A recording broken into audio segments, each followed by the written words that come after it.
नमस्कार, मैं विक्रम दानचारण और आप अल्टीमेट इंडिया देख रहे हैं इस वक्त। दरअसल वो जोधावास की खबर आप सब ने देखी होगी जो दैनिक भास्कर के अंदर छपी है, और खबर बताना मेरा उद्देश्य नहीं है। मैं इस विषय पर थोड़ी बात करना चाह रहा था आपसे। पहले तो मैं आपको इस खबर का घटनाक्रम बता देता हूँ कि जोधावास नाम का एक गाँव है और वहाँ पर एक अर्सन नाम का लड़का रहता है।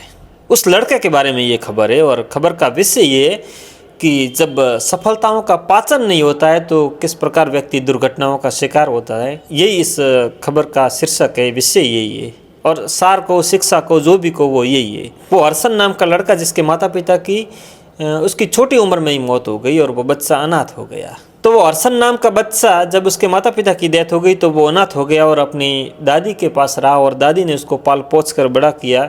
मगर कुछ वक्त के बाद में उसकी दादी की भी मृत्यु हो गई, तो उस बच्चे को उसके बहन और उसके बहनोई ने पाला। तो वो बच्चा अभावग्रस्त जीवन में बड़ा हुआ। वो कहते हैं ना कि बचपन सुहाना होता है, पर मुझे लगता है इस बच्चे का बचपन सुहाना नहीं रहा। पर अक्सर कहा जाता है ना कि जो कमल कीचड़ में पनपता है वो अक्सर खुशबूदार बेहद होता है, सुंदर बेहद होता है। तो ये बच्चा अभावग्रस्त जीवन में बड़ा हुआ, तो इसने पढ़ाई के अंदर बहुत मेहनत की और बहुत इंटेलिजेंट बच्चा रहा ये अपने पढ़ाई के दौरान।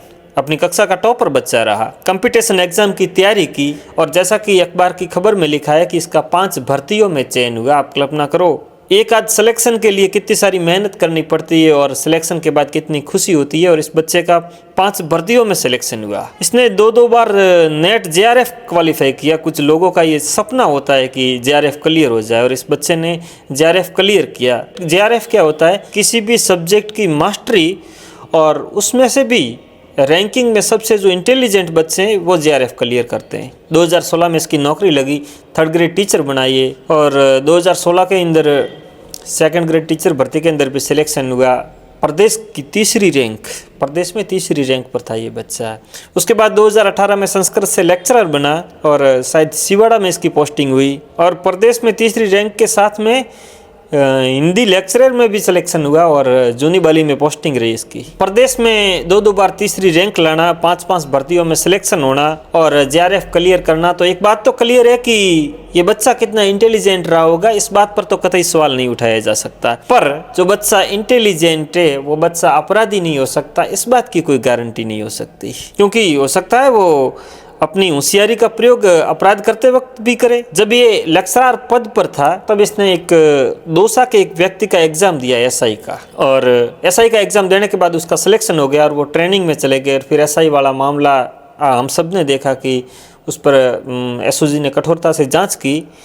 तब सामने आया कि ये मामला गड़बड़ है। तब पता चला कि ये हरचंद राम ने इसका एग्ज़ाम दिया था डमी अभ्यर्थी बनकर, उसको गिरफ्तार किया। वो मामला कोर्ट में चला और आज के अखबार में खबर है कि उसको बर्खास्त किया है। एक व्यक्ति जिसको सफलताओं ने इतना नवाजा हो, वो व्यक्ति अगर इस प्रकार के आपराधिक कृत्य करेगा तो मुझे लगता है समाज में फिर सुधार की अपेक्षा किससे की जाए। और लग सकता है कि किसी का एग्जाम देना या डमी अभ्यर्थी बनना ये एक सामान्य सी बात है, कोई बड़ी बात नहीं, यूँ लग सकता है किसी को। पर यह कितना बड़ा अपराध है इस बात की आप अंदाज़ा इस बात से लगा सकते हैं कि अगर किसी चोर ने किसी व्यक्ति के घर से 50,000 रुपये चुराए हो, तो ये अभ्यर्थी बनकर, डमी अभ्यर्थी बनकर बैठने वाले लोग ऐसे हैं जिसने किसी एक ऐसे शख्स के घर से हर महीने 50,000 रुपये चुराए हैं जो वाकई प्रतिभा थी और इन लोगों की वजह से चूक गई है। और दूसरी बात कि तंत्र ने जिन मानकों को तय किया है कि ये एग्ज़ाम पास करके ये बच्चे स्कूल में पढ़ाने के लिए जाएंगे, और अगर कोई ऐसा व्यक्ति चला गया पढ़ाने के लिए फर्जी तरीके से परीक्षा पास करके, जिसके पास योग्यता नहीं है, जिसके पास ज्ञान नहीं है, वो बच्चा, वो लड़का, वो टीचर आने वाले 50 या 30 या 20 जितने साल भी नौकरी करेगा, इतने वर्षों तक इस देश का भविष्य बर्बाद करता रहेगा और उन बच्चों का भविष्य बिगाड़ता रहेगा जो बच्चे इनके पास पढ़ने के लिए आएंगे। और एक एग्जाम्पल तौर पर आपको एक बात बताना चाहूँगा कि 1-2 अभ्यर्थी जिसमें एक अयोग्य व्यक्ति का सिलेक्शन SI में हो गया है, और एक ऐसा व्यक्ति जो इस वजह से चूक गया है क्योंकि डमी अभ्यर्थी बैठ गया था। तो मान लो किसी थाना क्षेत्र के अंदर वो SI होगा और जो चूक गया था वो क्रिमिनल होगा, तो अपराधी क्या उस SI के पकड़ में आएगा जो कभी उससे कम इंटेलिजेंट रहा हो।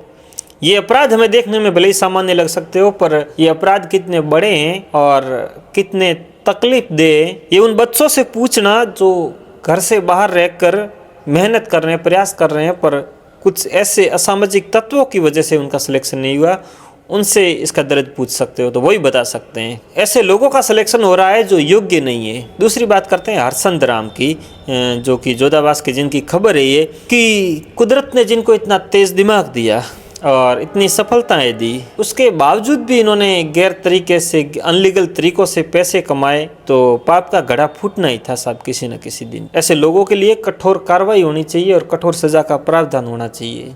जो व्यक्ति दूसरों के स्थान पर बैठकर परीक्षाएं देते हैं, ये इनका सौदा 10 लाख, 15 लाख या 20 लाख में होता होगा कि 20 लाख तो शायद आने वाले 2-4 सालों में वो खत्म भी कर लेंगे, खर्च भी कर लेंगे, पर एक बच्चा जो इस तंत्र का हिस्सा बनने की योग्य था, वो बच्चा, वो प्रतिभा, और वो अपराधी बन गया, तो आप कल्पना कीजिए कि वो आपसे तेज दिमाग वाला आपकी पकड़ में आ सकता है क्या। हालांकि सरकार अपने अपने प्रयास कर रही है कि ऐसे अपराधियों के खिलाफ सख्त से सख्त कार्रवाई की जाए और कठोर कदम उठाए जाए, क्योंकि ये कितना बड़ा अन्याय है कि एक बच्चा जो सिर्फ मेहनत कर सकता है, जिसके पास दिमाग भी है, जो मेहनत भी कर रहा है, सब कुछ कर रहा है और परीक्षा में सफल होने की योग्यता भी रख रहा है, मगर जिसके पास पैसे नहीं है इसलिए वो सफल नहीं हो पा रहा है। और एक व्यक्ति जिसके पास दिमाग नहीं है, बुद्धि नहीं है, जो पास नहीं हो सकता है, मगर उसके पापा के पास, उसके पिताजी के पास, उसके परिवार के पास में 10-12 लाख रुपए देने के लिए, इसलिए वो सफल हो रहा है, तो ये बहुत बड़ा अन्याय है, ये घोर अन्याय है।